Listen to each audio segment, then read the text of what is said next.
নমস্কার। লেনিনের জন্মদিন পালন করল সিপিআইএম। আগরতলা সহ রাজ্যের বিভিন্ন জায়গায় কর্মসূচি সংগঠিত করা হয় এবং সেই কর্মসূচি নিরিখে সিপিআইএম যে আয়োজন করেছে সেই আয়োজন থেকে ঘুরে দাঁড়ানোর বার্তায় প্রত্যেক জায়গায় কর্মসূচিকে জোরালো করার চেষ্টা করেছে। আগরতলা টাউন হলে প্রাক্তন মুখ্যমন্ত্রী মানিক সরকার এবং বিরোধী দলনেতা জিতেন্দ্র চৌধুরী তথা সিপিআইএম পলিট ব্যুরো সদস্য জিতেন্দ্র চৌধুরীর উপস্থিতিতে আলোচনা সভা অনুষ্ঠিত হয়। সেখানে মূলত ঘুরে দাঁড়ানোর ক্ষেত্রে শক্তি যোগানোর ভাষায় প্রত্যেকে তাদের বক্তব্যে গুরুত্ব দিয়েছেন আলোচনায় এবং তুলে ধরেছেন রাজ্যের দেশের সার্বিক বিষয়গুলো এবং রাজনৈতিকভাবে শক্তি বাড়াতে সিপিআইএম যে কৌশল রাজনীতিতে মাঠে নেমেছে সেদিক থেকে এই আয়োজনগুলো থেকেও বার্তা দেওয়ার চেষ্টা সর্বত্রই করা হয়েছে। সিপিআইএম নেতৃত্বের বরাবরই দাবি যে তারা রাজ্যের বিভিন্ন জায়গায় মানুষের কাছে পৌঁছে যেতে পেরেছে। বামপন্থী বিভিন্ন সংগঠন, ছাত্র যুব সহ বিভিন্ন সংগঠনের যে সভ্য সংখ্যা 2024-এর তুলনায় 2025-এ বেড়েছে, 26-এ টার্গেট পূরণের লক্ষ্যে 25-এ সেই সংখ্যা আরও বাড়িয়ে নেওয়ার উদ্যোগ সিপিআইএম সহ বিভিন্ন সংগঠন নেতৃত্ব নিয়েছেন। সিপিআইএম এ সময় ঘুরে দাঁড়ানোর ক্ষেত্রে শক্তি যোগানোর ক্ষেত্রে প্রাক্তন পলিট ব্যুরো সদস্য মানিক সরকার, বর্তমান পলিট ব্যুরো সদস্য জিতেন্দ্র চৌধুরীদের বক্তব্যকে যথেষ্ট জোরালোভাবে দেখছে রাজনৈতিক মহল। আগরতলার কর্মসূচির পাশাপাশি রাজ্যের বিভিন্ন জায়গার কর্মসূচি থেকে সিপিএম নেতারা যে দিক নির্দেশ করেছে সেদিক থেকে আগামী দিনে কমরেডরা কতটা ঘুরে দাঁড়াতে পারে সেটা সময় বলবে। এবং আপনারা যারা রাজ্যের রাজনৈতিক পরিমণ্ডলে নানা হিসাব নিকাশের কথা শুনেন কিংবা বলে থাকেন, সেদিক থেকে বর্তমান প্রেক্ষিতে বিষয়বস্তু বোধ হয় খুব গুরুত্বপূর্ণ এ কারণে যে সিপিআইএম বিভিন্ন সময় রাজনৈতিক কর্মকাণ্ড সংগঠিত করে নিজেদের শক্তির জানান দিতে চেয়েছে। সেদিক থেকে বর্তমান প্রেক্ষিতে কর্মসূচিকে জোরালো করার চেষ্টা করা হচ্ছে। আগরতলায় যে কর্মসূচি সংগঠিত হয়েছে তার পাশাপাশি রাজ্যের অন্যান্য জায়গায়ও কর্মসূচি সংগঠিত করেছে সিপিআইএম। এই দিনটিকে জোরালো করার চেষ্টা করেছে। তার পাশাপাশি বক্তারা যে বিষয়গুলোর উপর গুরুত্ব দিয়েছেন সেটা হচ্ছে রাজনৈতিক অবস্থান, রাজনৈতিক প্রেক্ষিত। সেদিক থেকে আজকের এই কর্মসূচি থেকে সিপিআইএম কতটা শক্তি অর্জন করে মানুষের আরো বেশি করে মানুষের কাছে পৌঁছে যেতে পারে সেটা সময় বলবে। আমরা নেতৃত্বের বক্তব্য শুনবো এবং অবশ্যই আপনাদের প্রত্যেকের কথা শুনবো। রাজ্যের বিভিন্ন জায়গা থেকে আপনারা কথা বলবেন, মূল বক্তব্য উপস্থাপন করবেন, কম সময়ের মধ্যে আপনাদের বক্তব্য রাখবেন এই আয়োজনে এবং রাজনৈতিক দৃষ্টিভঙ্গি হোক, অরাজনৈতিক ভাবনায় হোক, আপনার বক্তব্য কম সময়ের মধ্যে এই অনুষ্ঠানে তুলে ধরবেন, আরও অন্যদেরকেও কথা বলার সুযোগ দেবেন, এই অনুরোধ শুরুতেই রইল। তার সঙ্গে আমাদের এই অনুষ্ঠানটিকে আরও বেশি করে প্রত্যেকের কাছে পৌঁছে দেবেন, আমাদের মাধ্যমটি শেয়ার করবেন।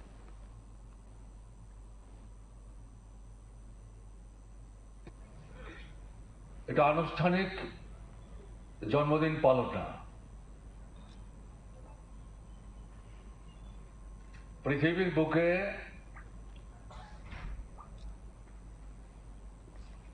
মার্ক্সবাদের যথার্থ বিশ্লেষণের মধ্য দিয়ে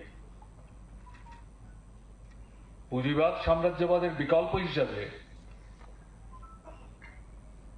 মানুষের জীবনের মৌলিক সমস্যার সমাধানের যে পথের কথা মার্কস এঙ্গেলস বলে গেছেন, সমাজতান্ত্রিক ব্যবস্থা রাশিয়ার বুকে এটার পতন ঘটিয়ে শুধু তৎকালীন পরিস্থিতিতে রাশিয়ার মানুষদেরকেই সমস্যা মুক্ত হতে সাহায্য করেননি, সারা পৃথিবী শোষিত, বঞ্চিত, নির্যাতিত অংশের মানুষ যারা, তাদের সামনে বিকল্পের সন্ধান এবং দিশা দেখিয়ে গেছে। সেদিক থেকে তার জীবন কর্মধারা এর থেকে আমাদের শিক্ষা নেওয়ার আছে এবং আন্তর্জাতিক পরিস্থিতির প্রেক্ষাপটে আমাদের দেশের বর্তমান যে পরিস্থিতি চলছে তার থেকে বেরিয়ে আসবার প্রশ্নে যে ভাবনা চিন্তা নিয়ে লাল ঝান্ডা কাঁধে নিয়ে আমরা কমিউনিস্ট ভারতবর্ষের মাটিতে কাজ করার চেষ্টা করছি, সে লক্ষ্যে পৌঁছতে গেলে পর আমাদের পথ পন্থা প্রকরণ এটা নির্ধারণ করার ক্ষেত্রে আজও লেনিন আমাদের সামনে পথপ্রদর্শক। সেই ভাবনা নিয়েই তার জন্মদিন কিন্তু আমরা পালন করছি। এটা আনুষ্ঠানিক ব্যাপার না।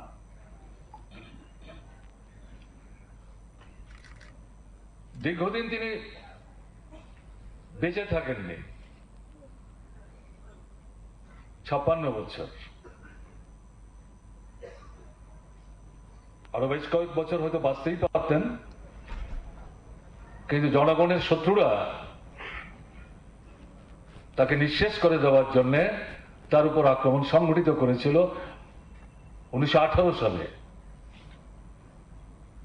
এবং তিনি যখন মারা যান, ডাক্তারবাবুরা বলেছেন ওই যে গুলিতে তাকে আক্রমণ করা হয়েছিল তাতে দুটো বুলেট তার দেহে ছিল, যেগুলো সেই সময়ে চিকিৎসা করতে গিয়ে চিকিৎসকরা তার দেহ থেকে বের করতে পেলে পর বড় ধরনের সমস্যা তৈরি হতে পারে, তাই এই বুলেট বের করবার ঝুঁকি তারা নেননি। হ্যাঁ, ঘরে ঘরে পৌঁছে যাওয়ার পানি ঠিক আছে, ভালো ঘরে ঘরে পৌঁছে যে মূলাদর্শ এগুলি ঘরে ঘরে পৌঁছানো উচিত, কিন্তু কারা পৌঁছাইবে, কারা যাবে, সেগুলো দিকে একটু আলোকপাত করা প্রয়োজন। কারণ দীর্ঘদিন ওনারা ছিলেন, কিন্তু ওনারা হঠাৎ উড়ে এসে জুড়ে দীর্ঘদিনে ত্রিপুরার ইতিহাসে দীর্ঘদিন ওনারা রাজনীতি করেছেন। তো ওনাদের যে হঠাৎ করে এই পরিবর্তনের কারণ, এটাও বিশ্লেষণ করা প্রয়োজন। কি কি কারণে, কেন হঠাৎ করে এরকম একটা জিরো থেকে একটা জিরো সদস্য ছিল না, হঠাৎ করে ওনারা মন্ত্রিসভা দখল করে নিলেন, ত্রিপুরা বিধানসভা দখল করে নিলেন। অবশ্যই ওনাদের দুর্বলতা ছিল বামফ্রন্টের। তো যারা মনে করুন যাদের কারণে এগুলি হয়েছে, জনবিক্ষোভ ছিল, প্রচন্ড ছিল, আমরা দেখেছি। হ্যাঁ, তো নিজেদের মধ্যেই কিন্তু মানে গোষ্ঠীদ্বন্দ্ব ছিল, কিন্তু শৃঙ্খলা, দলীয় শৃঙ্খলার জন্য প্রকাশ হতো না। হ্যাঁ, মানে লুটপাট কিন্তু মাঝারি স্তরে প্রচন্ড পরিমাণে ছিল। স্তরে হয়তো সবাই জানতো না, তার জন্য তো প্রথম হয়েছে।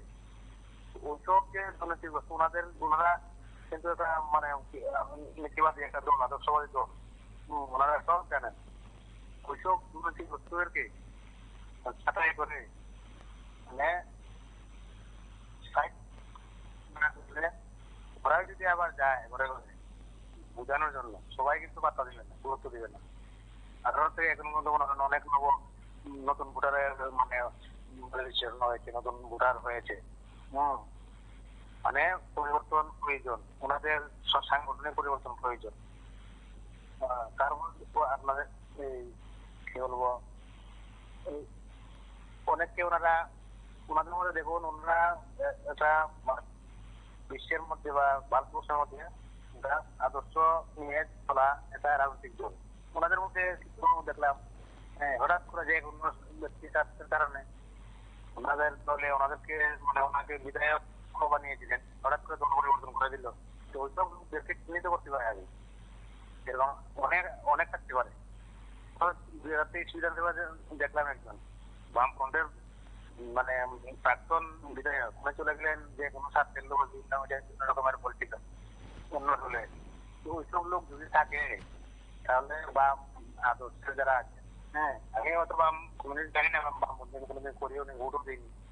হ্যাঁ, তো আমরা জানি যে ওনারা আদর্শবাদী একটা দল, ওনারা শৃঙ্খলাবদ্ধ দল। ওইসব লোককে চিহ্নিত করে ভালো ভালো লোকদের প্রজন্মকে ওনাদের মানে দলে আনা উচিত। হ্যাঁ, আর অতীতের যে ভুল, এটা কোন রাজনৈতিক দলের যে কোনো ভুল হয়নি, এটা মিথ্যা কথা। একদম 100% ভুল ত্রুটি হয়েছে ওনাদের, এগুলোকে সাফাই করে কিভাবে কি করা যায়, নতুন প্রজন্ম, নতুন আইকন, দুনিয়া এখন উন্নত, হ্যাঁ, ওইভাবে চলতে হবে। তাহলে হয়তো বিস্তার লাভ করতে পারবে। মানে দুর্নীতি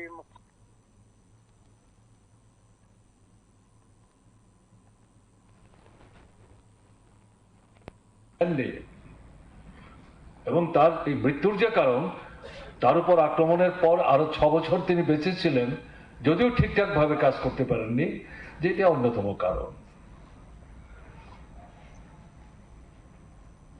লেনিন বেঁচে থাকা মানেই তো প্রতিনিয়ত মানুষের স্বার্থে, কল্যাণে, সমৃদ্ধিতে তার চিন্তা, ভাবনা, চেতনা এবং অগ্রগমনের লক্ষ্যে বিকল্প পথের দিশা।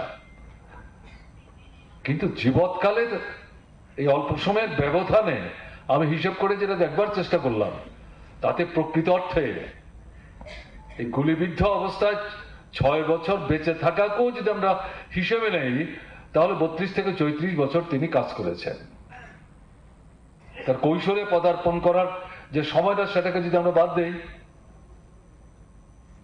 আর গুলিবিদ্ধ হওয়ার পর যে 6 বছর তিনি বেঁচে ছিলেন, শেষের 2 বছর তার পক্ষে কাজকর্ম করা খুব কঠিন ছিল।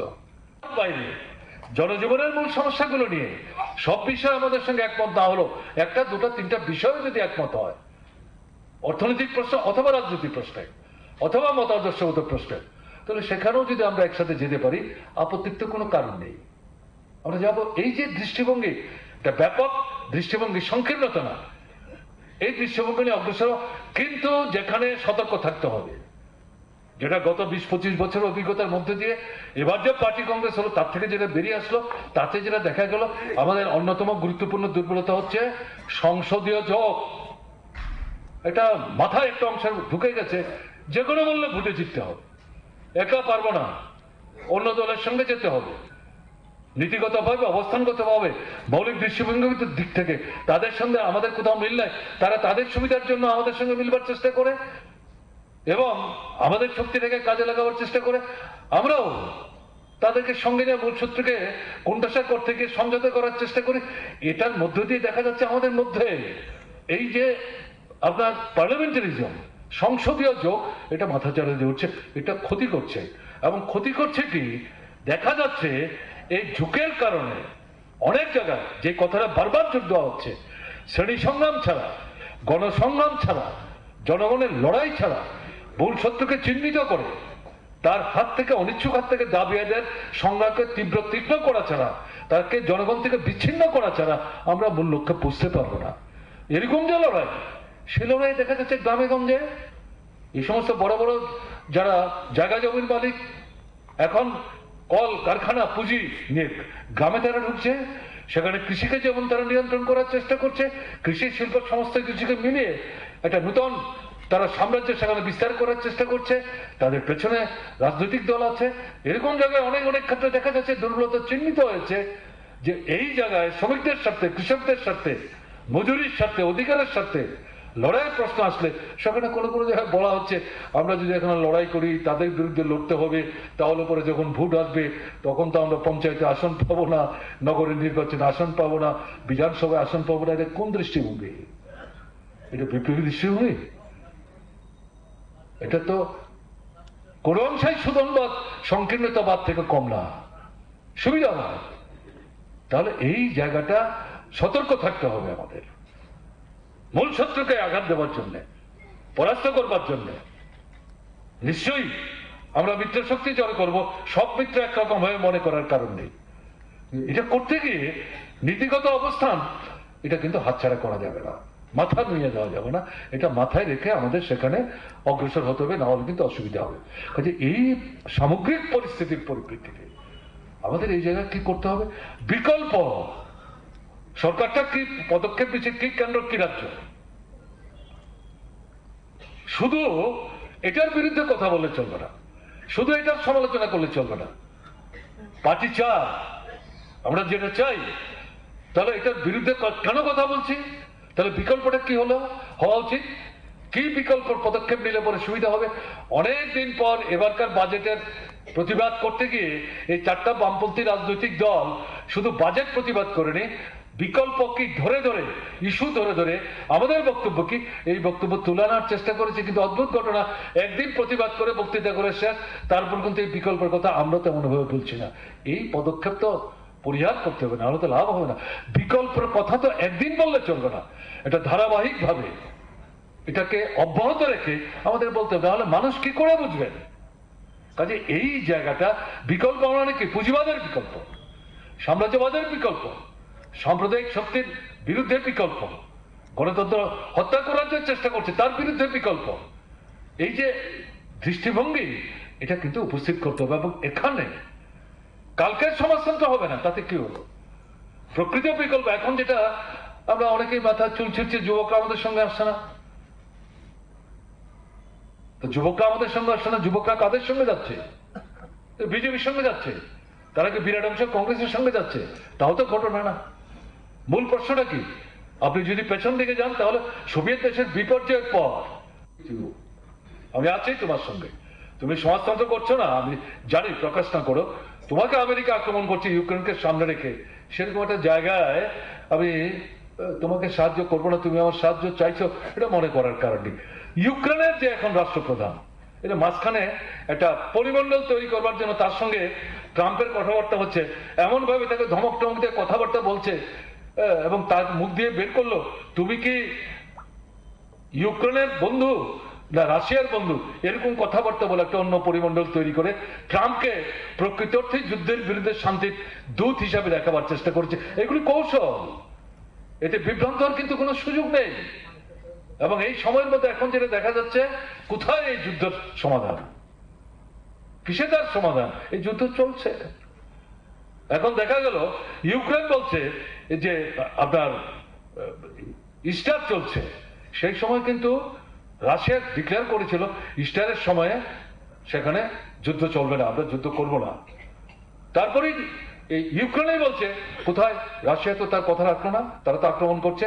তারপরে একদিন পরে দেখা গেল তারা তথ্য দিয়ে বলছে আক্রমণটা কে শুরু করেছে। ঘোষণা তো আমরা দিয়েছিলাম, তোমরাই তো আক্রমণ করলে, তোমরাই সবচেয়ে বেশি আক্রমণ করেছো। একেবারে হিসেব নিকেশ দিয়ে নখ দর্পণে সব তুলে যখন দিল, এখন দেখা যাচ্ছে ইউক্রেন চুপ, ট্রাম্প কোন কথাবার্তা বলছেন না। তাহলে এই যে পরিস্থিতিগুলি আমি এখানে উল্লেখ করলাম এই কারণে যে ট্রাম্প সারা পৃথিবীর বুকে একটা অন্যরকম একটা পরিবেশ তৈরি করছে, সব লন্ডভন্ড করে দেওয়ার চেষ্টা করছে। এটা হচ্ছে পুঁজিবাদ সাম্রাজ্যবাদের যে সংকট, তার থেকে পরিত্রাণ পাওয়ার জন্য, অস্তিত্ব রক্ষার জন্য, সমাজতান্ত্রিক ব্যবস্থা যাতে মাথা তুলে দাঁড়াতে না পারে তার জন্য এই প্রচেষ্টাগুলি সেখানে তারা নিয়ে যাওয়ার চেষ্টা করছে। এবং এই সময়ের মধ্যে আমরা কি লক্ষ্য করছি, চীন যেমন এগিয়ে যাচ্ছে, ভিয়েতনাম তারা তো পিছিয়ে পড়ছে না। আপনারা জানেন, যারা খবর রাখেন, দক্ষিণ কোরিয়াকে ব্যবহার করে উত্তর কোরিয়াকে ধ্বংস করার চেষ্টা করেছে, প্রত্যাঘাত করছে। এবং সে দক্ষিণ কোরিয়াকে টার্গেট করছে না, বলছে আমি বড়টার মাথার দিকে লক্ষ্য রেখে সেই জায়গায় কিন্তু আমি ঠিক ঠিক আমার অস্ত্র আমি ছাড়বো, অর্থাৎ সে আমেরিকার কথা বলছে। এবং সে কিছুদিন পরে পরেই এই আণবিক অস্ত্র ফাটাচ্ছে এবং তার বিরুদ্ধে মানুষ জড়ো করার চেষ্টা করছে। সে পরোয়াবিহীন ভাবে বলছে আমার উপর আমার অস্তিত্ব নিয়ে তুমি খেলবে আর আমি চুপ করে বসে বসে দেখবো, এটা কি করে আশা করো, আমি তো ছাড়বো না। এবং দেখা যাচ্ছে তাদের আভ্যন্তরীণ অনেক খবর টবর আমরা আগে পেতাম না, এখন খবর বেরোচ্ছে অর্থনৈতিক দিক থেকে, সামাজিক দিক থেকে তাদের দেশের জনগণের জীবনযাত্রার মান কোনো অংশে পেছিয়ে না, এগিয়ে যাচ্ছে। হচ্ছে এটা তাদের দেশে আনতে গিয়ে এখন ট্রাম্প তার উপর দ্বিগুণ তিনগুণ চারগুণ ট্যাক্স বসিয়ে দিচ্ছে, কর বসিয়ে দিচ্ছে। এই যে কাণ্ডটা সে করতে শুরু করলো, তাতে তার দেশের অভ্যন্তরে যেমন শিল্প ব্যবসা বাণিজ্যের মধ্যে সংকট তৈরি হয়েছে। এই যে আমি 700 আর 1700 কথা বললাম, তার মধ্যে কিন্তু এই বিষয়গুলির সাথে যুক্ত ব্যবসায়ী, সাধারণ শ্রমিক, শ্রমজীবী অংশের মানুষ, তারা যুক্ত। বাইরে যেটা হলো, ইউরোপ থেকে শুরু করে পৃথিবীর বিভিন্ন রাষ্ট্রে এই যে ট্যারিফ ওয়ার, যুদ্ধ, শুল্ক যুদ্ধ, সেটা যে চাপিয়ে দেওয়ার চেষ্টা করলো, তার বিরুদ্ধে কিন্তু প্রচন্ড প্রতিবাদ সেখানে ধ্বনিত হতে শুরু করেছে, প্রচন্ড প্রতিবাদ ধ্বনিত হচ্ছে। এবং এক্ষেত্রে গিয়ে আমি যেটা একটু আগে বলবার চেষ্টা করলাম, এই যে সাম্রাজ্যবাদী শক্তির মধ্যে যে মিউটেশন, সোভিয়েত দেশের অবর্তমানে পুঁজিবাদ সাম্রাজ্যবাদের নেতৃত্বের মানে মানে প্রচেষ্টায় নিজেদের মধ্যে যে সংঘাতের একটা বাতাবরণ তৈরি করেছিল, এই যে ট্যারিফ ওয়ারটা, এটা করে কিন্তু এই সাম্রাজ্যবাদী শক্তি, বড় বড় পুঁজিবাদী রাষ্ট্রগুলো সাথে মার্কিন সাম্রাজ্যবাদের বিরুদ্ধে সেখানে বাড়তে সাহায্য করছে। এবং এই জায়গাটা সাম্রাজ্যবাদের অন্তর্বিরোধ যে কন্ট্রাডিকশন, ইম্পর্টেন্ট কন্ট্রাডিকশন, এটা কিন্তু এখন মাথাচাড়া দিতে শুরু করছে। হ্যাঁ, বল। ঘুরে ঘুরে দাঁড়ানোর শক্তি দিলেন মানিক দিতেন। ঘুরে আমরা কিভাবে দাঁড়াবো? ওনারা তো ওনার বক্তব্য দিচ্ছেন, মানিক বাবু তো বক্তব্য দিচ্ছেন বিদেশের ইয়ে নিয়ে, সেরে দূর রাজ্যের বক্তৃতা করুন উনি। বিদেশের ইয়ে নিয়ে এখন আর এই চলবে না। তা উনি বক্তৃতা করেন, বারবার দেখছি যতবার বক্তৃতা করেন, উনি লোক ভালো, কিন্তু যতবার বক্তৃতা করেন বিদেশের নিয়ে, লেলিন নিয়ে সেই নিয়ে। এখন এইগুলি আর চলবে না। ত্রিপুরা যে ফিরে রাজ্যটা ফিরে পেতে হলে ত্রিপুরা রাজ্যের কথা বলতে হবে, ওনাকে বলতে হবে। কিন্তু উনি বলে না, কোনো জনসভাতে উনি বলে না, জিতেন বাবু বলে। আর একটা বিষয় হচ্ছে কিভাবে ঘুরে দাঁড়াবে জনগণ, কিভাবে দাঁড়াবে? মার খেলে ওনারা যায় থানাতে গেলে বলে তোমরা কেন গেছো দরবার করতে? বিজেপির কিন্তু এইগুলি নাই। বিজেপির একটা লোক যদি মায়ের যে করে, কোনো শব্দ নাই, দাঁড়াবো শব্দ করে না যে ওদেরকে টাচ করবে, কোনো নাই। আর এখন দাঁড়াতে গেলে টাকা খরচ করতে হবে। 2028 সালে দাঁড়াতে গেলে টাকাগুলি খরচ করবে, যে টাকাগুলি জমিয়ে আছে, প্রচুর টাকা সিপিএম এর কাছে আছে। আমি সিপিএম এর সমর্থক, আমি নিজে সিপিএম এর সমর্থক। টাকাগুলি কোথায় গেছে? প্রত্যেকটা এমএলএর টাকা বেতন ভাতা নিয়ে করছে। বিজেপি তো টাকার অভাব নেই, তারা টাকা দিয়ে সবকিছু করে। ওনারা পারে না কেন? আমাদের থেকে কাটে কেটে নিচ্ছে, আজকে এই চান্দা সেই চান্দা বলে নিচ্ছে। কেন দিচ্ছে না? বিজেপির যেমন আছে, সিপিএম এর থাকা দরকার। জিতেন বাবুর আজকে যে স্পিডটা, উনিকে আমি ধন্যবাদ জানাই, যে স্পিডে কাজ করছেন উনি, জিতেন বাবু খুব ভালো কাজ করছেন। মানিক বাবুর থেকে অসংখ্য ধন্যবাদ জানাই জিতেন বাবুকে। আর যারা বাড়িতে বসে বসে এলাকাতে যায় না, সিপিএম এর যারা বিধায়ক, প্রাক্তন বিধায়ক যারা আছে, বাড়িতে বসে বসে করে, এলাকাতে যায় না, প্রচুর এরকম বিধায়ক আছে। ডর কিসের? যদি জনসাধারণের প্রতিনিয়ত কাজ করতে হয়, মরণের ডর দেখানোর দরকার নাই, যেতে হবে। আমরাও যাবো আপনাদের সঙ্গে, ডর কিসের? কিন্তু কিছু কিছু বিধায়ক আছে একদম বাড়ি থেকে লড়ে না, সরকারি ঘর আছে, আছে, সেই সিকিউরিটি আছে, সেই বাড়িতে বসে থাকে, প্রচুর আছে এরকম। মাসে মাসে বেতন গুনছে 1.5 লাখ 1.5-2 লাখ টাকা, আর বাকি তো আছে। এইগুলিকে ছাড়াই করতে হবে। আর কিছু আর কি বলবো দাদা, ঠিক আছে।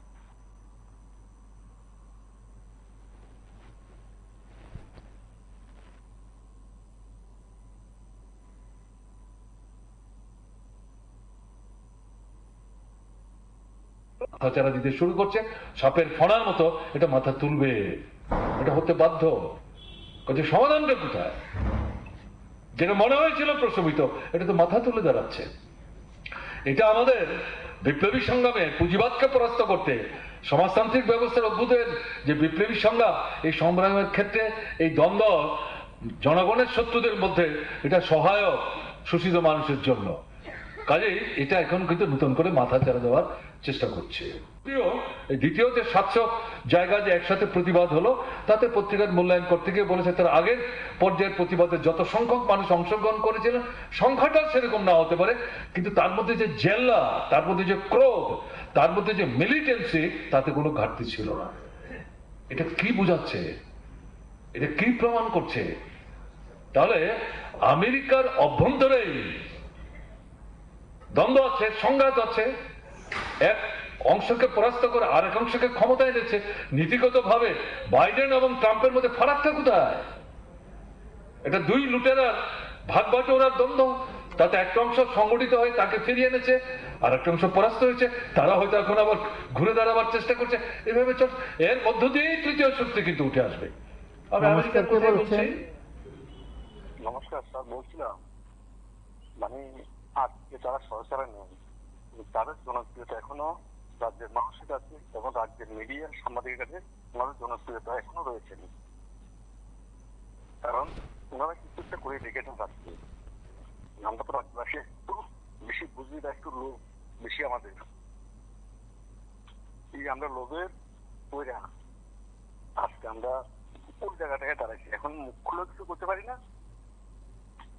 কইলেও কেউ শুনে না, এইভাবে আমাদের পরিস্থিতি হতে থাকে। কিন্তু ওনাদের জনপ্রিয়তা এখনো আছে, আগামী দিন থাকবে। ওনারা সরকার থাক আর নাই থাক, জনপ্রিয়তা একটু কমে গেছে। এখনো বিভিন্ন পত্রিকা মিডিয়া চ্যানেল দেখলে ওনাদের নিয়ে সমালোচনা হয়, কিন্তু রুলিংকে নিয়ে এত সমালোচনা হয় না।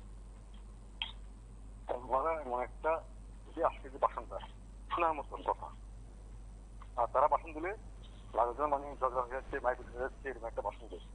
আর ওনাদের ভাষণ কত সুন্দর যে বোঝে না, সেও দাঁড়িয়ে শুনে যে উনি বলছেন। ওনার দূর থেকে কান দিয়ে একটু দূরে দাঁড়িয়ে ভাষণ দিচ্ছে।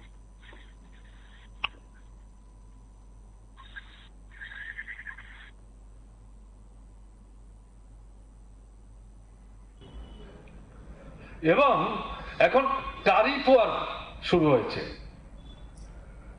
ট্রাম্পের নেতৃত্বে। সমস্ত আন্তর্জাতিক নীতিমালা উপেক্ষা করে তার খুশি মতো আমদানি রপ্তানি ক্ষেত্রে সে সেখানে শুল্ক বসাবার চেষ্টা করছে।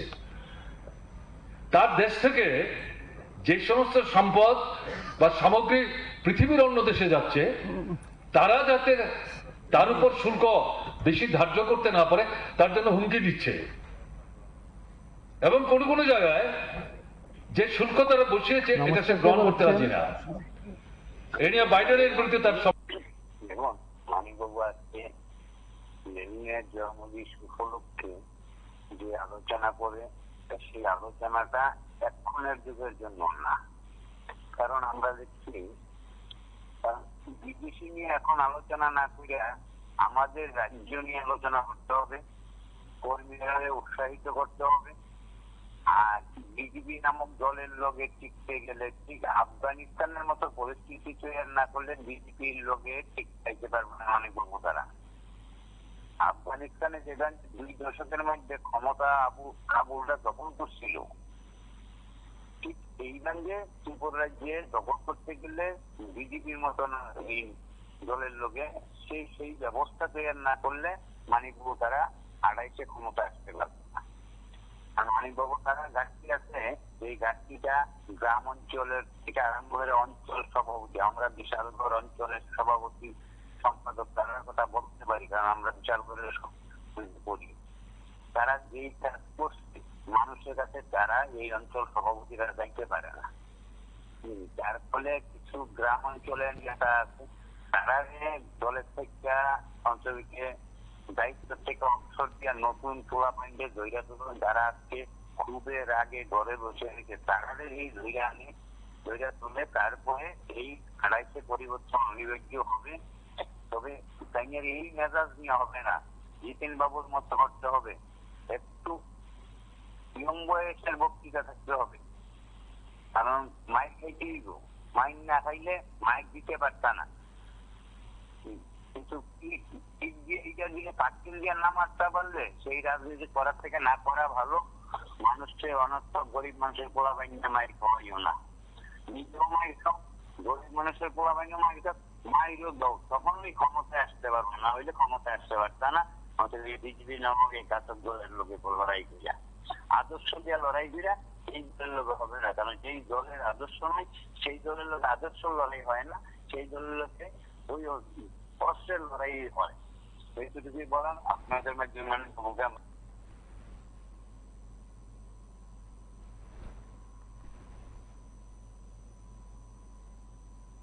বাইডেনের বিরুদ্ধে তার সমালোচনা আছে।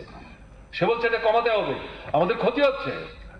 এবং এই যে কথা বলছে, যারা তাকে ভোট দিয়ে জিতিয়েছে, বড় বড় ব্যবসায়ী, উৎপাদক, শিল্পপতি, তারা তার এই বক্তব্যকে সমর্থন করছে, তারাই তো তার পেছনে দাঁড়িয়ে তাকে জিততে সাহায্য করেছে। সে হুমকি দিচ্ছে। উল্টো অন্যদিকে অন্যান্য দেশ থেকে যে সমস্ত সামগ্রী আমেরিকা আসছে, আমেরিকায় তার সব জিনিস উৎপাদন হয় না, অথবা তারা হিসাব করে দেখেছে এমন কিছু সামগ্রী তাদের দরকার যেগুলো তারা উৎপাদন করতে পারে, কিন্তু এগুলো উৎপাদন করতে গিয়ে যে খরচ হয়, পৃথিবীর এমন বেশ কিছু রাষ্ট্র আছে, দেশ আছে যারা এগুলো উৎপাদন করছে, তাদের থেকে যদি আমরা কিনে আনি, আমাদের এখানে উৎপাদনে যা খরচ। যে কমিউনিস্ট পার্টি ছাড়া শ্রমিক শ্রেণীর নেতৃত্বে শোষিত বঞ্চিত মানুষদের সংগঠিত করে, শোষকদেরকে ক্ষমতাচ্যুত করে শোষিতদের স্বার্থে রাষ্ট্র ব্যবস্থা পরিচালনার জন্য সেই ব্যবস্থাটাকে দখল করার যে বিষয়, সে তো কমিউনিস্ট পার্টি ছাড়া হবে না। মার্কস এঙ্গেলস শুরু করেছিলেন, কিন্তু তার একটা পূর্ণ চেহারা দিয়ে যেতে পেরেছেন ঘটনা তা না। পেরিকমিউনের অভিজ্ঞতা থেকেও মার্কস এঙ্গেলস সেটা উপলব্ধি করতে পেরেছিলেন, যেভাবে আমরা চেয়েছিলাম পার্টি কিন্তু সেভাবে আমরা তৈরি করে উঠতে পারিনি। সেটা একটা অভিজ্ঞতা। লেনিন এই কমিউনিস্ট পার্টিটা কিভাবে তৈরি হবে, তার ধাঁচাটা কি, তার মৌলিক নীতিগুলো কি, তার যে নির্দেশনামা, তার অভিজ্ঞতার মধ্য দিয়ে তিনি তৈরি করে গেছেন। আজকে পৃথিবীর যারা প্রকৃত অর্থেই বিপ্লবী লক্ষ্য নিয়ে কমিউনিস্ট আন্দোলনকে সংগঠিত করার চেষ্টা করছে, তারা এটাকে অনুসরণ করে চলবার একটা প্রয়াসের মধ্য দিয়ে এগিয়ে যাওয়ার চেষ্টা করছেন। আমরা ভারতবর্ষে ভারতের কমিউনিস্ট পার্টি মার্ক্সবাদী, একে অনুসরণ করেই আমরা অগ্রসর হওয়ার চেষ্টা করছি। এবং সর্বাধিক তার যে কৃতিত্ব, সেটা হচ্ছে সোভিয়েত দেশের বুকে সমাজতান্ত্রিক ব্যবস্থার অদ্ভুত হয় অজানা পথ, অচেনা পথ, সম্পূর্ণ একটা নূতন পথ, তার নূতন কর্মসূচি এবং তাকে বাস্তবায়ন, সুস্থ থাকার সময়ে, অসুস্থ হওয়ার পরেও যতদিন বেঁচে ছিলেন, একে বাস্তবায়নের মধ্য দিয়ে এগিয়ে নিয়ে যাওয়ার ক্ষেত্রে সারা পৃথিবীর সামনে একটা দৃষ্টান্ত তিনি স্থাপন করে গেছেন। একটা মানুষ 32-34 বছরের মানে কাজের সময়ের মধ্যে এর চাইতে বেশি আর কি রেখে যেতে পারেন, কি রেখে যেতে পারেন? যা রেখে গেছেন আমরা তো তার মানে খণ্ড অংশ এখনো স্পর্শ করার যে সৌভাগ্য, সেটা কিন্তু অর্জন করতে পারেনি। এটা আমাদের দুর্বলতা, আমি আমার নিজের কথা বলছি, এটা আমাদের দুর্বলতা। কাজেই সেই দিক থেকে লেনিন অজেয়, স্মরণীয়। কাজেই তার জন্মদিন পালন করা মানে নূতন শিক্ষায় নিজেদেরকে সঞ্জীবিত হতে সাহায্য করা, এবং যে পরিমণ্ডলের মধ্য দিয়ে আমরা অগ্রসর হচ্ছি তা থেকে বেরিয়ে আসবার ক্ষেত্রে পথের নিশানার থেকে বের করার একটা অভিপ্রায় নিয়েই কিন্তু তাকে আমরা স্মরণ করার চেষ্টা করছি। কি সেটা হচ্ছে সোভিয়েত দেশের বর্তমান থাকা অবস্থায়, সমাজতান্ত্রিক ব্যবস্থা বর্তমান থাকা অবস্থায় আপনার যদি অসুবিধা না হয় তাহলে আমি কথা বলতে পারি। আপনি অনুমতি দিলে না, আমি কথা বলবো আপনার সাথে। সময়ের দিকে নজর রাখবেন। আপনার অনুমতি আছে আমার কথা বলবেন? সময়ের দিকে নজর রাখবেন, কথা বলুন। হ্যাঁ, তাহলে বলছি, দেখুন সিপিএমের লেভেলে একটা জন্মদিন পালন করছেন, এই কথাটা আমি বলি। আমি যদি আপনার অন্যায় বলি তাহলে আপনার আমাদের সুযোগ দিয়ে না বলার। আমার কথা হলো, ওনারা লেনিনের জন্মদিন পালন করছে। লেনিন তো ওনারা তো লেনিনের সাথে ভালো ব্যবহার করছেন না। কেন করছেন না আমি তার জন্যই বলছি এই কথাটা, যে দেখুন ওনাদের কিন্তু ভারতবর্ষে প্রধানমন্ত্রী হওয়ার সত্তা ছিল, ছিল, সুযোগ ছিল। তারা কেন লেনিনকে সম্মান জানিয়ে তারা প্রধানমন্ত্রীর দায়িত্ব নেন? আমরা তো বুঝতেছিলাম তখন সিপিএমকে, আমরা সমর্থন জানাইছিলাম। তো আমার সমর্থনের মর্যাদা কোথায় রাখবো, লেনিনের মর্যাদা তারা কোথায় রাখবো? কেন তার বিষয় হল না ভারতবর্ষে? এই খবরটা কি সিপিএম আসবে তারা জনতার কাছে দিচ্ছে? দেয় নাই তো। তাহলে তারা আমার এই আমাদের দেশের মুসলমান বুথে আছে না, এসটি এসটি ওবিসি মুসলমান, এদের বুথে এদেরকে সাথে রেখে আসছে। তারা এই রাজনীতি করতেছে, দেশের লোকসান করতেছে, সমাজের লোকসান করতেছে সিপিএম। অসৎ সিপিএমকে ভোট না দেওয়া এবং সিপিএমকে সমর্থন না করাটা ভারতবর্ষের সবচেয়ে মঙ্গলজনক। কারণ এরা এই ধর্মবাদী দল, এরা ধর্মগুলোর এই ঠান্ডা বিচার দ্বারা এরা রাজনীতি করে। এদেরকে পরিষ্কার করা দরকার। একটি একটি বুঝি সকলের কাছে বলবো এই সিপিএমকে পরিষ্কার করা লাগে। যদি বলার তারা আর বলবো না, আপনার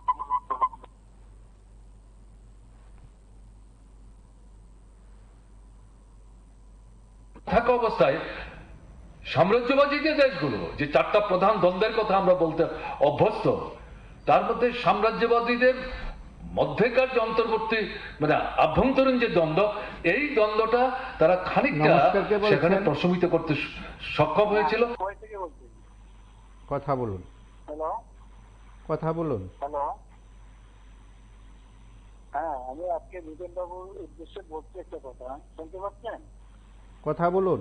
হ্যালো, আচ্ছা, উনি যে বিরোধী দলের নেতা আছেন, এখানে উনি যে অফিসটাতে বসেন, উনার অফিসে একজন লোক আছে,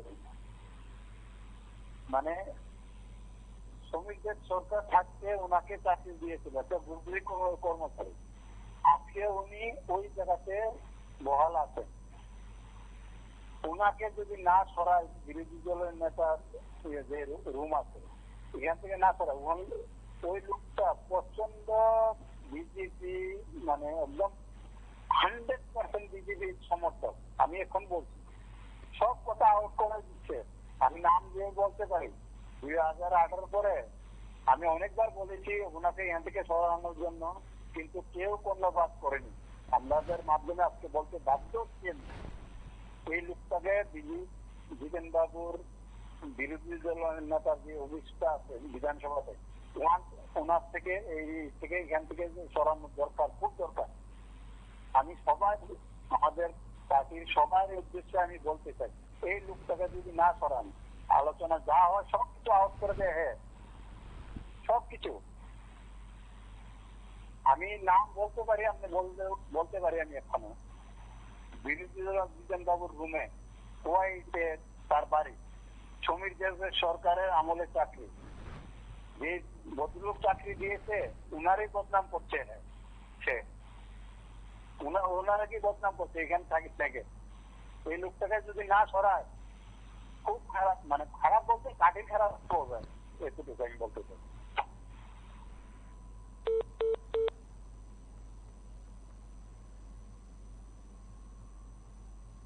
সক্ষম হয়েছিল, যেটাকে আমরা ইংরেজি পরিভাষায় বলি মিউটেশন। এটা শেষ হয়ে গেছে ঘটনাটা না, বাধ্যত বিরোধটার বহিঃপ্রকাশ দেখা যাচ্ছিল না সোভিয়েত দেশের বিপর্যয়ের পর। এই খানিকটা এক্ষেত্রে বলা যায় এটা লুণ্ঠনের স্বার্থে, ভাগ বাটোয়ারার স্বার্থে সমঝোতা করেই নিজেরা যদি লড়াই করি, সোভিয়েতের অবর্তমানে যে নমস্কার, কে সুযোগটা বলছেন? আমাদের হাতে আসলো, এই সুযোগটা তো ঠিক। হ্যাঁ, এখন যে ভদ্রলোকে যে কথাটা বললো, সেটা ভাই কতটুকু জানি না, কিন্তু সে নিশ্চয়ই অন্তত 100% মধ্যে অন্তত 90% সেগুলি জেনে শুনে কথাটা আপনার সাক্ষাৎকারে আজকে টিভি করে সাক্ষাৎকারটা দিয়ে দিল। আসলে কিন্তু এই বার্তাটা কিন্তু এটা পৌঁছানোর প্রয়োজন আমি মনে করি। এটাকে বার্তাটা পৌঁছালে তখন কতটুকু সত্য কতটুকু মিথ্যা যাচাই করার দরকার আছে। তাহলে এত বড় অনেক সময় পার্টির অনেক সময় অনেক গুরুত্বপূর্ণ কথাবার্তা বিষয়গুলি চলে, আলোচনা চলে। এই বিষয়গুলি যদি অন্য দলের যদি ইয়েতে ফাঁস হয়, তবে তো বর্তমান বিরোধী দল যারা, সেটা তো অনেকটাই ক্ষতি হইবে।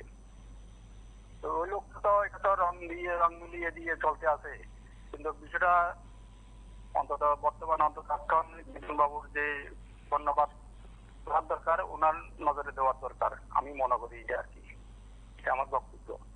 খুবই একটা গুরুত্বপূর্ণ কথা কিন্তু বিষয়টা, ওর কথাটা আমি সমর্থন করি। আমার কথা, ধন্যবাদ, রাখি।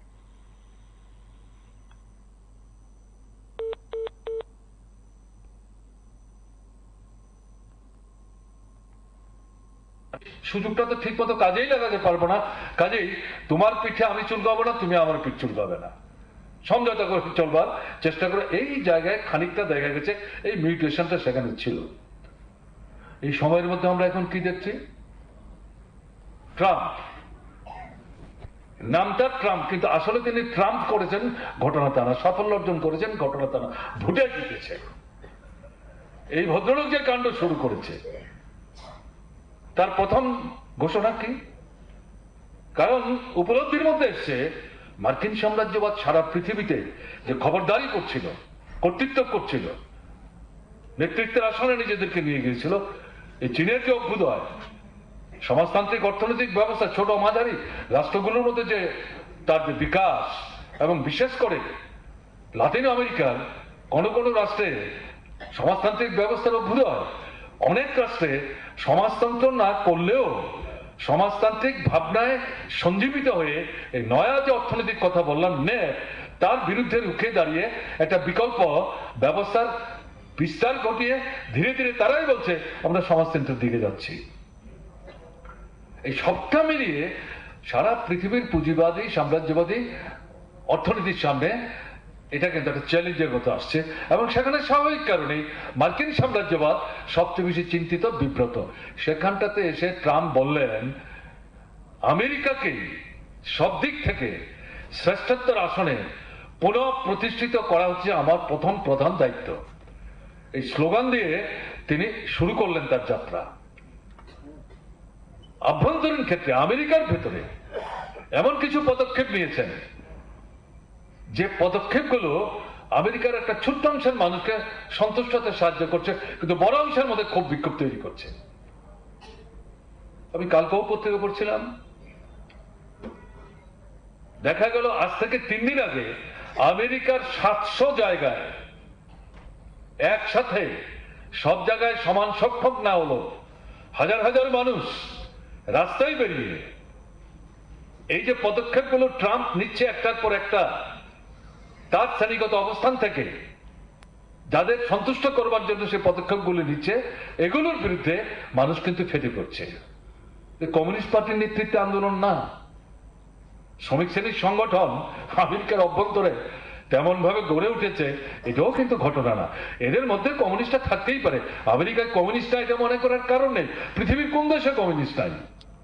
শোষণ যেখানে আছে, অত্যাচার যেখানে আছে, ভেদাভেদ যেখানে আছে, বিভাজন যেখানে আছে, সেখানে ঘোষণা অঘোষণা না দিয়েও কমিউনিস্ট থাকবে।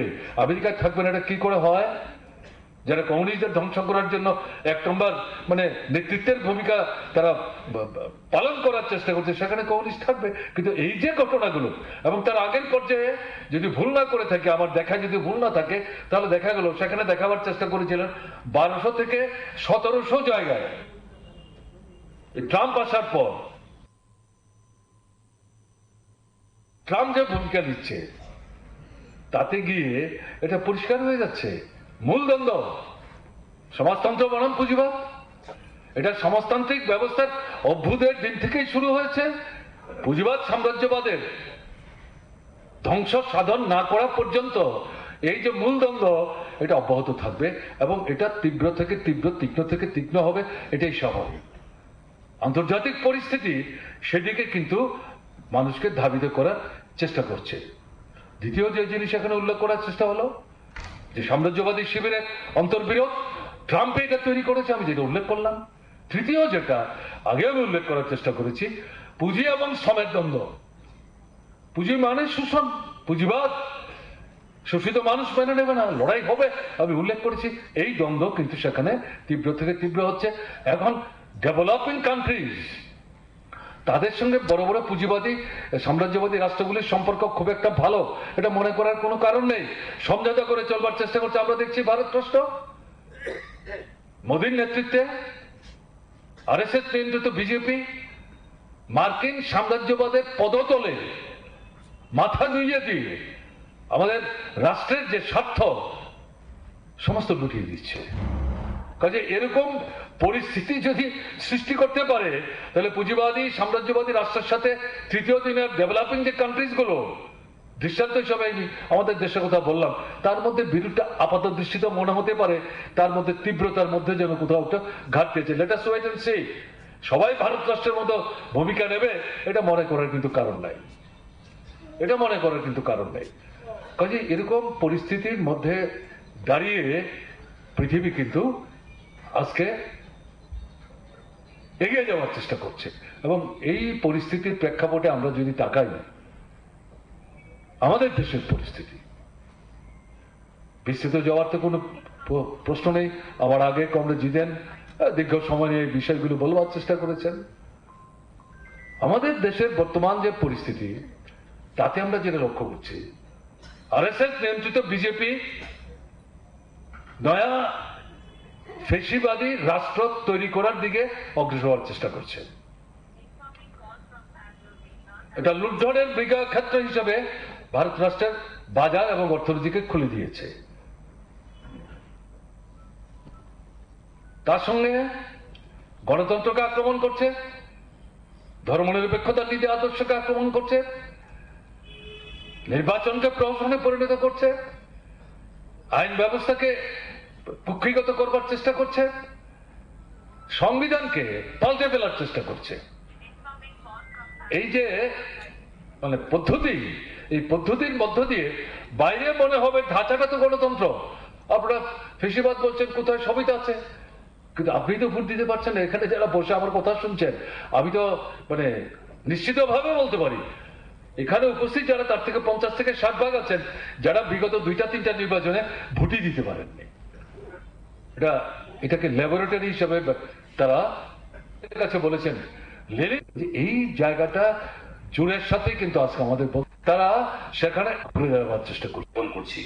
আজকে তার নেতৃত্বে যে রাশিয়াতে বিপ্লব হয়েছিল 1917 ইংরাজিতে, তার 108 বছর।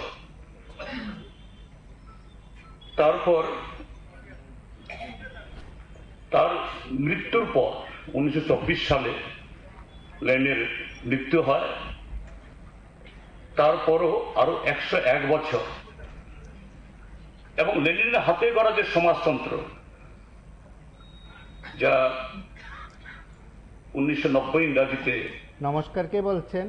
সেখানকার নমস্কার, উদয়পুর থেকে বলছি। ঘুরে দাঁড়ানোর শক্তি ঘরে ঘরে দিতে মালিক। আসলে দেখেন, বামপন ঘুরে দাঁড়ানোর মতন পরিস্থিতি ত্রিপুরা রাজ্যে এখন আছে।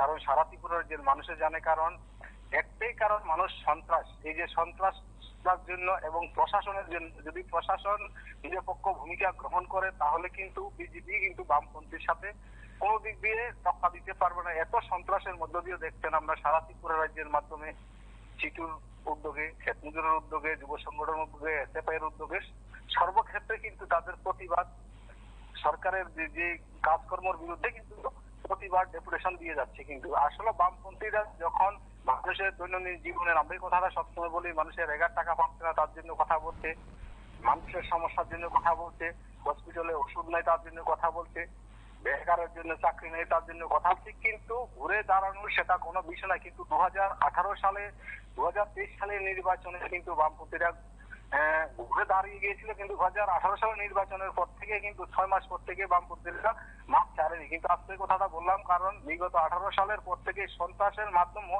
6 মাসের মধ্যে কিন্তু বামপন্থীরা মাঠ ছাড়েনি। এত সন্ত্রাস করা পরে বাড়িঘর আক্রমণ করলো, রাবার বাগান ধ্বংস করে দিল, পুকুরে বীজ ঢেলে শেষ করে দিল, গাড়ি ভাঙচুর করলো, সর্বক্ষেত্রে কিন্তু লুণ্ঠন করার পরেও কিন্তু বামপন্থীরা বসে নেই। কিন্তু তাদের জনগণের স্বার্থে প্রতিনিয়ত কাজ করে যাচ্ছে।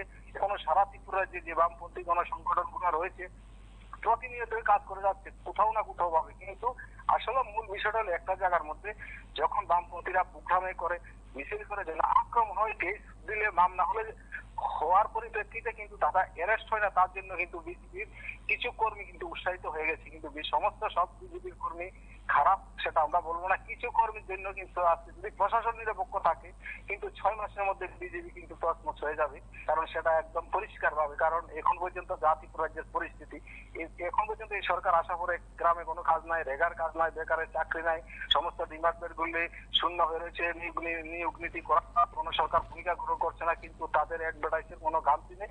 কিন্তু একটাই বক্তব্য, কমিউনিস্ট পার্টি যারা, তাদের বক্তব্য 50টার মধ্যে 45টা থাকবো কমিউনিস্ট বিপক্ষে। কিন্তু সাংগঠনিক হোক, জনসভায় হোক, সরকারি প্রোগ্রাম হোক, সর্বক্ষেত্রে কিন্তু কমিউনিস্ট। কিন্তু কোথায় কি ভাষণে প্রয়োগ করবো সেটা কিন্তু ভুলে গিয়ে কিন্তু কমিউনিস্ট বলে। কিন্তু বামপন্থীরা মাঠ ছাড়েনি। আগামী দিন এটা যুদ্ধার ভাবে লড়াই চলবে। কারণ মানুষ দেখেছে বিগত 20 বছর 25 বছরে বামপন্থী সরকার কি ত্রিপুরায় যে কাজ করে গেল, বেকারের জন্য কতটুকু কাজ করে গেল, শ্রমজীবী মানুষের জন্য কতটুকু কাজ করে গেল, প্রশাসনিক নারীদের জন্য কতটুকু কাজ করে গেল, সুরক্ষার জন্য। কারণ আমরা দেখলাম সমস্ত ক্ষেত্রে কিন্তু এই বিজেপি সরকার আসার পরে থেকে মানুষ একটা ভীত। আমরা প্রশাসন যদি নিরপেক্ষ থাকে, এখনো আমরা বলছি প্রশাসন যদি নিরপেক্ষ ভূমিকা গ্রহণ করে তাহলে কিন্তু বিজেপি কিন্তু ত্রিপুরা রাজ্যে কোথাও দাঁড়াতে পারবে না। কারণ এই সন্ত্রাস যদি বন্ধ হয়ে যায় এবং আক্রান্ত হওয়ার পরিপ্রেক্ষিতে যদি কেস মামলা হওয়ার পরে কেউ যদি গ্রেপ্তার করা হয় তাহলে কিন্তু বিজেপির অস্তিত্ব থাকবে না। কারণ বামপন্থীরা সাংগঠনিক পার্টি, প্রতিনিয়ত সর্বক্ষেত্রে যে বামপন্থীরা দলগুলো রয়েছে এখনো কোথাও সর্বক্ষেত্রে কাজ করে যাচ্ছে, আগামী দিনও করে যাচ্ছে এবং জনগণের স্বার্থ করে যাচ্ছে।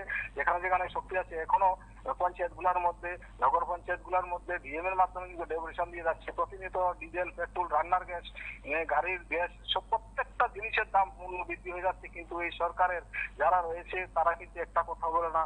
গাড়ি ডিপার্টমেন্ট থেকে বিএমএস রয়েছে, কথা বলছে না। গ্যাসের, রান্নার গ্যাসের মধ্যে 50 টাকা বেড়ে গেল, সমস্ত ঘরে বিজেপি তারার ঘর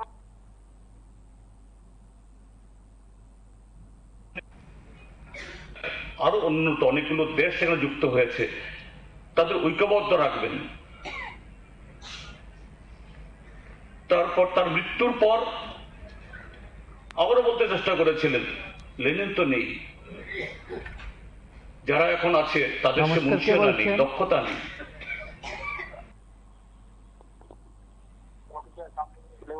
কথা বলুন, হ্যালো কথা বলুন, হ্যালো লাইভে আছেন, কথা বলুন।